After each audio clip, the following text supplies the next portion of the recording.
Halo, jumpa lagi di kelas online. Hari ini kita akan belajar tema 3, subtema 1, pembelajaran 1. Jadi, tema kita kali ini adalah tokoh dan penemuan ya. Kita akan bahas tentang penemuan yang mengubah dunia. Topik yang pertama adalah teks eksplanasi. Seperti namanya, eksplanasi atau menjelaskan.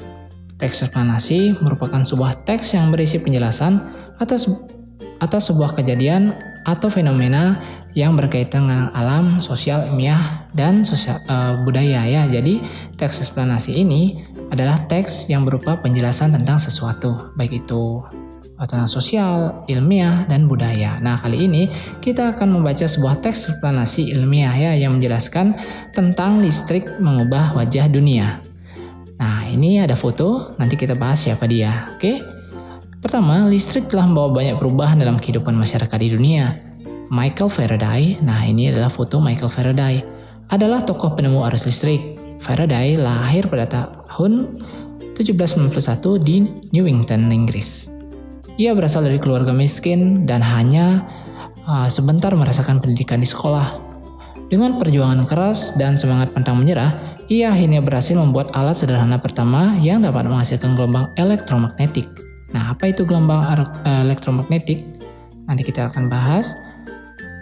Bagaimana perjalanan arus listrik hingga sampai ke rumahmu? Menurut kamu bagaimana perjalanannya dari pembangkit tenaga listrik sampai ke di rumahmu listrik itu? Kita akan lihat di paragraf selanjutnya. Nah, di sini ada gambar. Ini merupakan perjalanan arus listrik mulai dari pembangkitnya sampai di rumahmu. Ya, kita baca teksnya. Arus listrik adalah gelombang elektromagnetik, yaitu gelombang yang dapat merambat meski tidak ada media perantara. Gelombang elektromagnetik tersebut terbentuk ya dari hasil perubahan medan magnet dan medan listrik yang terjadi terus-menerus. Proses tersebut kemudian memicu terjadinya arus yang kemudian kita kenal sebagai arus listrik. Arus listrik dihasilkan oleh generator raksasa pada pusat pembangkit listrik, yaitu ini. Ini alat untuk menyimpan gerakan ya, yang untuk mendapatkan gerakan untuk memutar generator. Turbin, ini adalah turbin udara. Nanti gerakan itu akan memutar generator di sini ya. Jadi arus listrik kita lanjutkan. Arus listrik dihasilkan oleh generator raksasa pada pemusat pembangkit listrik. Arus listrik tersebut disalurkan melalui jaringan listrik dengan tegangan tinggi berupa jaringan kabel pada menara-menara tinggi yang menuju ke gardu-gardu penerima di berbagai daerah. Dari gardu-gardu penerima, arus listrik kemudian disalurkan ke rumah penduduk dan berbagai tempat yang memerlukan. Jadi seperti itu. Alurnya mulai dari ini contoh 1, pembangkit listrik tenaga udara, misalkan tenaga angin. Jadi turbin angin ini menerima gerakan dari putaran akibat terjangan angin. Baling-balingnya berputar, kemudian memutar generator, menghasilkan gerakan yang menghasilkan arus listrik, kemudian dirubah menjadi tegangan tinggi ke menara-menara besar ya, dilanjutkan, kemudian didistribusikan ke masyarakat. Jadi seperti itu. Kemudian kita lanjut ke paragraf selanjutnya. Arus listrik yang diterima di rumah, kemudian disalurkan melalui rangkaian kabel listrik di dalam rumah. Oke, jadi seperti ini. Ini adalah rangkaian kabel listrik di rumahmu. Cuman tidak kelihatan ada di tembok ya. Rangkaian kabel tersebut umumnya berada di atap untuk tempat dudukan lampu atau di dinding rumah untuk saklar dan colokan listrik, tempat menghubungkan beragam peralatan elektronik seperti televisi, kipas angin, dan kulkas. Rangkaian listrik di dalam rumah dapat berubah rangkaian seri atau rangkaian paralel. Rangkaian seri dan rangkaian paralel merupakan jenis-jenis rangkaian yang dapat dipakai untuk menyambungkan dua ataupun lebih komponen listrik sehingga menjadi satu kesatuan yang utuh. Bila dilihat dari cara penyusunannya, rangkaian seri disusun dengan cara bersambung atau sejajar, dan rangkaian paralel disusun secara berderet. Nah, kedua rangkaian ini kita akan pelajari nanti di pelajaran selanjutnya.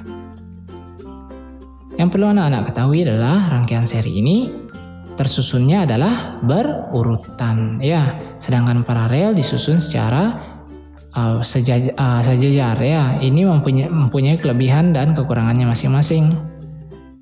Anak-anak ingat saja bentuknya dulu ya. Kalau sejajar, ini namanya seri. Kalau berderet seperti ini namanya paralel.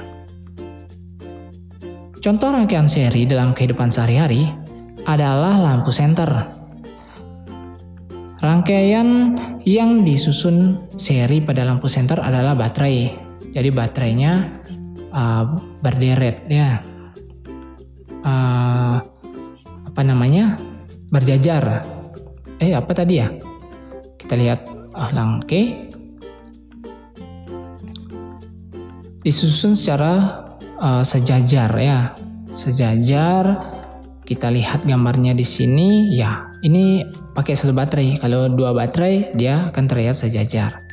Oke.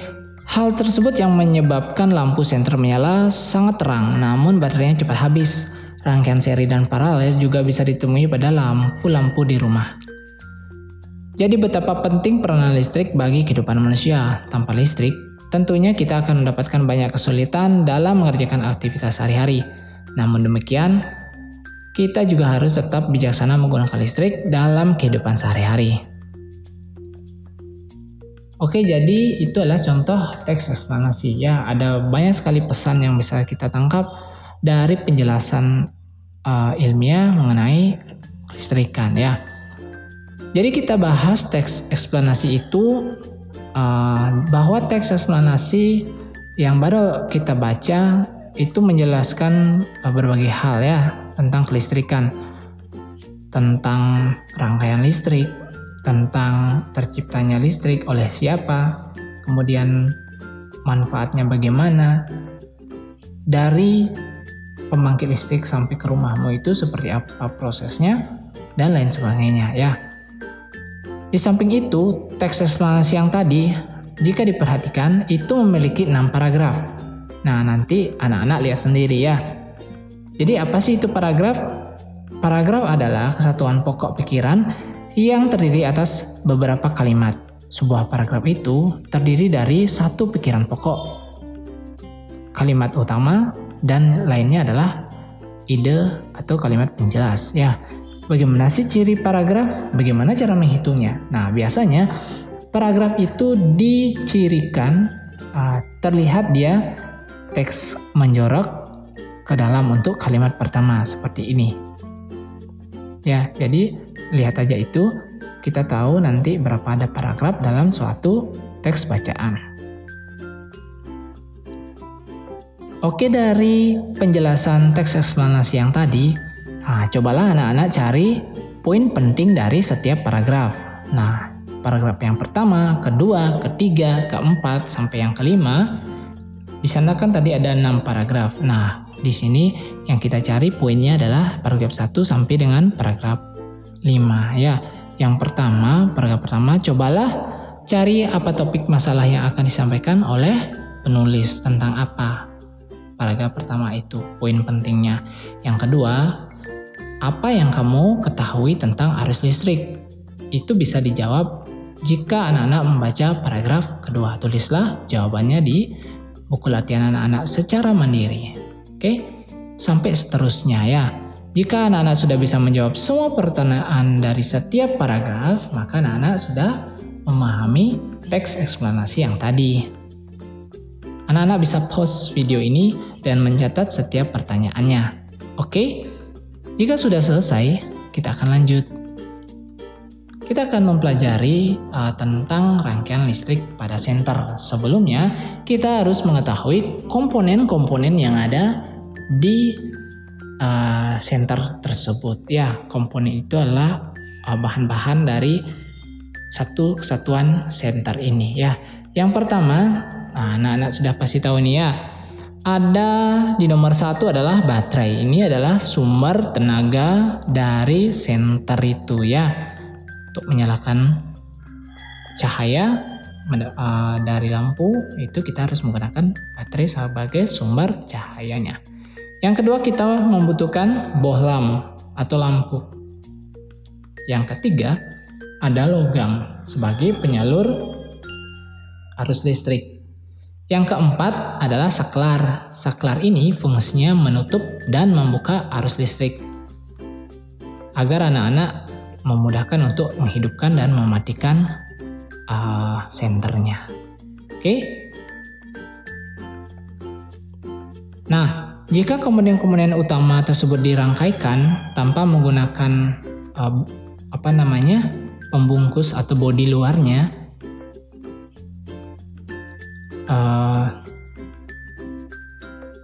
maka akan tampak seperti gambar ini ya.